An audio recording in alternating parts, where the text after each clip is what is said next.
Welcome, this is our BLAST lab. Some important vocabulary that we need to know for this lab was the Human Genome Project, genome, bioinformatics, the BLAST, cladogram, common ancestor, derived characteristics, and cladistics.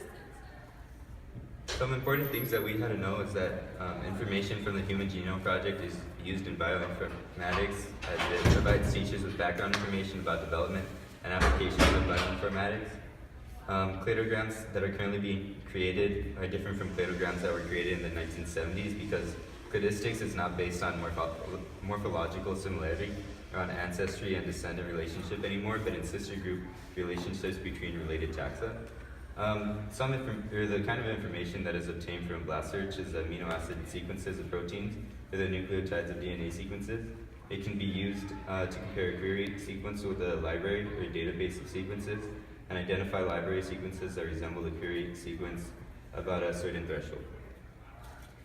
The purpose of this lab was you were given a fossil and you were told, in a cladogram, and you were told to figure out where it would be. So the fossil appeared to be a type of reptile, so we put it right before crocodiles and after vertebrae. And but then once we got the actual fossil DNA and we plugged it in, we found that it was actually it was a type of alligator and had a developed palatal valve, so it was put next to crocodiles on it. The second part of the lab was we were given three genes and we were told to analyze them and figure out where they go on the cladogram.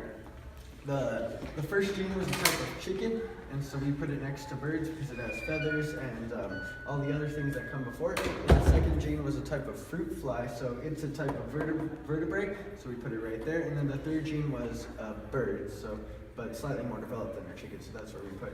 And then when we ranked these genes, we put that the second gene was the most important because it's the most common gene that occurs, and then it was followed by the fourth gene, then the third gene, and then the first gene, because the first gene is the least gene to occur more often.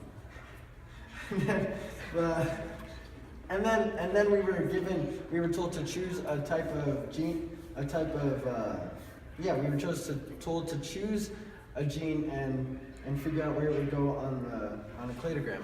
And so we started with reptiles, and turtles use keratin in their shells. That's what their shells are made out of. And then deer have keratin hooves, and then primates like apes and humans have keratin nails and hair. That was all.